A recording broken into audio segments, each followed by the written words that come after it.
Dashboard in a day, Power BI, and we continue on learning Power BI. What I like about Dashboard in a day, if you're thinking about making the switch to Excel or want to start learning Power BI, this tutorial is a step-by-step approach to show you just some of the different capabilities. We kind of keep it at the high level end for just ease of use, but then if you follow along, you can see something. There's always something you can do in Power BI that applies to your business situation. And that's what you're trying to do with Power BI, is answer business questions. In part one, we loaded the data. In part two, we did some data transformations and data prep in part three. In part four, we started to do some basic explorations, did some groupings. And in part five, we're going to do some more data explorations, show you some of the possibilities that you can use in Power BI. After you transform your data and load your data, then you can start to explore a little bit with your data and make some better business decisions for the people that actually consume the Power BI templates that you design. So let's go back into Power BI. Now that we've created our manufacturer groups, and one of the things I did redo this is I renamed this first group, which includes the Aliqui, Curis, Natra, and Purim top competitors, and then we changed the name of the group to manufacturer groups. So now that we have that set up, we can change out the legend and we can add data and we can add in the manufacturer group to see our top competitors, Van Arsdale, and other. And this shows that the top competitors in the USA comprise a lot of the sales. Meanwhile, in Australia, the top competitors also comprise a lot of the top sales. So now we will click in the open area. We are going to create a tree map. And this tree map is a way of showing proportions to that revenue. So for the values from the sales table, we are going to add in revenue.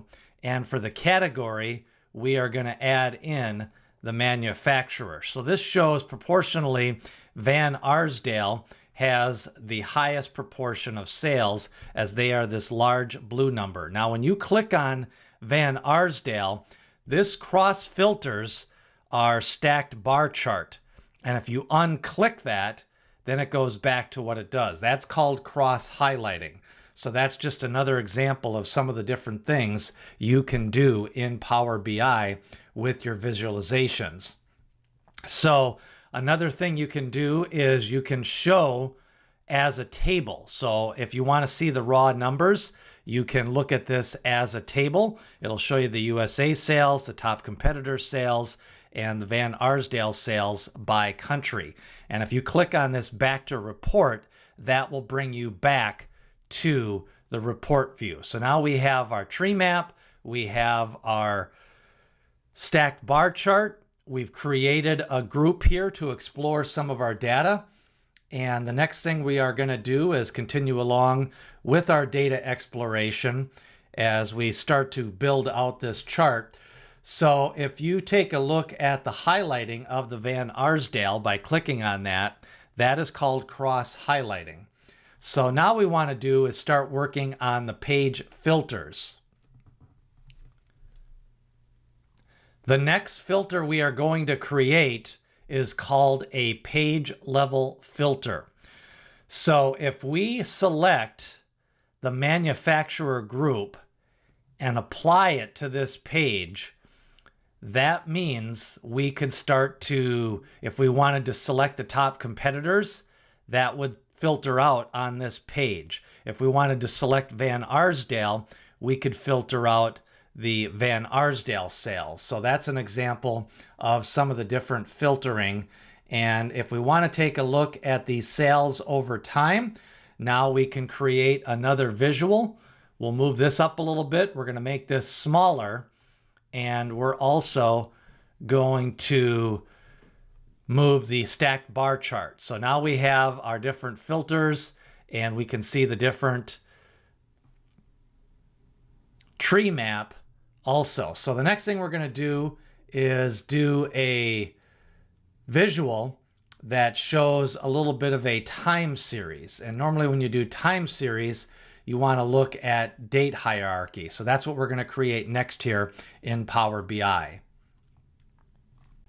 In order to create the date hierarchy, we need to change and update the options in our file. So if you notice on the sales, we have a column called date, and we need to make that a date field. So we are going to select under File,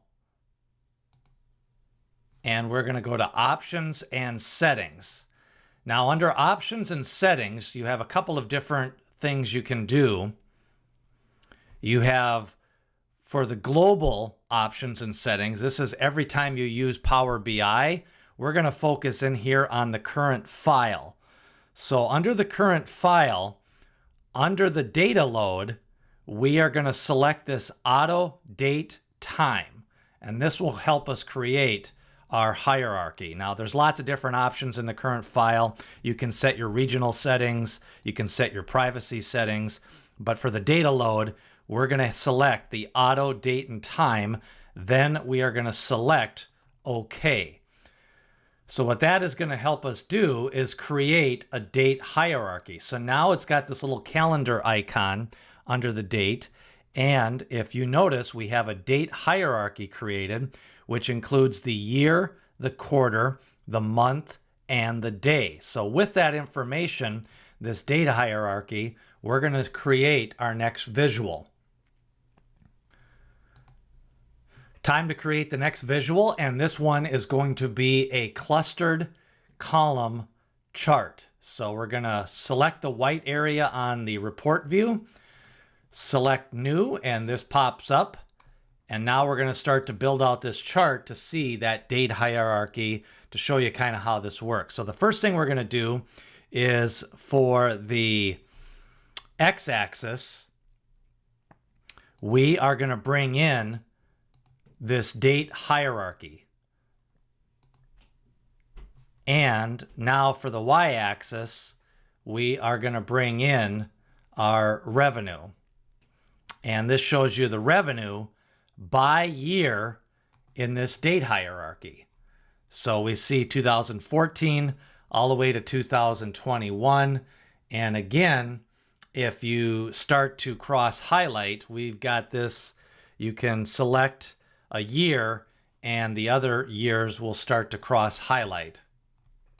Back in the report view, we are now going to take a look at the different sales by year. So we're going to click on the stacked column chart, and now we're going to do is click on the icon to add data and build your visual. We're going to remove the legend.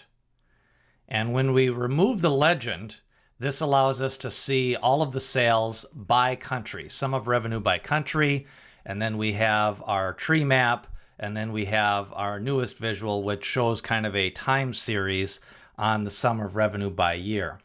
So if we now go to the tree map, we can take a look at the manufacturer, and if we want to, we'll highlight all of them so we're not filtering anything out. If we select on Van Arsdale, this shows us the revenue by year. Now, if we select on Control over here, we now can see Australia highlighted in all three of the charts. So that shows you how you can do, and you kind of see a spike in some of the different chart areas. So this shows you a little bit more how you can visualize your chart. The next visual to show you is the drill down feature. If you select the sum of revenue by year and you select the drill down, you can see the next level in the hierarchy. So right now it's showing by year.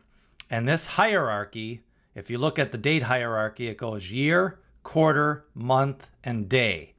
So if we go back to this visual and click the down button, this will now show us quarter, because that's the next quarter in the hierarchy. If we click down again, it'll show us by month, And then the bottom level of the hierarchy is the day. So you literally can see the day. Now to get that back up to the top of the hierarchy, you hit the drill up arrow, and then it goes back up to the month, and it goes to the quarter, and back to the year. So that is a look at the drill down feature in Power BI. We are in Lab 2, Part 5.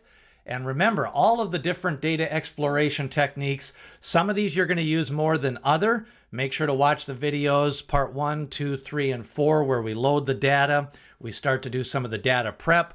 And then here in Part 5, we actually drill down and start to explore the data. So we're going to finish up and move along here in Lab 2 as we continue along with the data exploration.